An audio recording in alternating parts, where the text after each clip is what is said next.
தமிழக மக்களை திமுக எந்த அளவிற்கு ஏமாளியாக வைத்து உள்ளது என்பதற்கு இந்த ஒரு விஷயமே சாட்சி. கடந்த 2024ஆம் ஆண்டு திமுக அரசு சென்னையில் மழைநீர் வடிகால் அமைப்பதற்காக 4000 கோடி ரூபாய் ஒதுக்கீடு செய்தது என்று அறிவித்த போது அது மக்களுக்கு ஒரு பெரிய நம்பிக்கையை அளித்தது.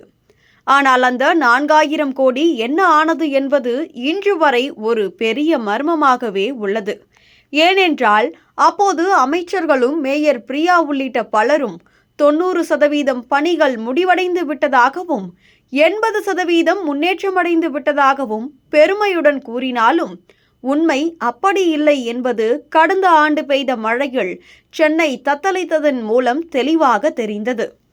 ஏனெனில் அந்த மழையில் நகரம் முழுவதும் வெள்ளக்காடாக மாறி மக்கள் வீடுகளையும் வாழ்வையும் இழந்தனர். அதேபோல் இந்த 2025ஆம் ஆண்டும் பருவமழை சற்று பொழிய தொடங்கியவுடன் சென்னை மீண்டும் தண்ணீரில் மூழ்க தொடங்கியுள்ளது.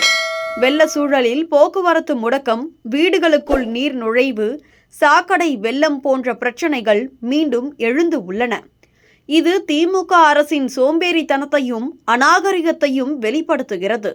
ஏனென்றால் 5166 கோடி மதிப்பு உள்ள அந்த திட்டத்தில் 2024 வரை வெறும் 42% பணிகள் மட்டுமே முடிந்திருந்தன.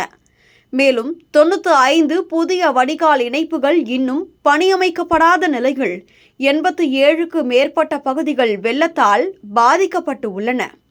இந்த காலதாமதம் ஏன் என்பதில் அரசின் பொறுப்பின்மை தெளிவாக தெரிகிறது. ஏனெனில் மெட்ரோ ரயில் பணிகள், கான்கிரீட் அமைப்புகள், ஊழல் போன்றவை வடிகால்களை தடுத்து நிறுத்தி மக்களின் உயிர்களை ஆபத்தில் ஆழ்த்துகின்றன. திமுகவின் இந்த தவறான நிர்வாகம் சென்னையை ஒரு நீர்க்குடமாக மாற்றி மக்களை துன்புற்று அரசின் வாக்குறுதிகளை வீணாக்கியுள்ளது. எனவே இந்த 4000 கோடியின் கணக்கு கேட்கப்பட வேண்டும், பணிகள் முடிவடைய வேண்டும். இல்லையெனில் திமுக அரசின் இந்த வெள்ள சதி மக்களின் கோபத்தை தூண்டிவிடும்.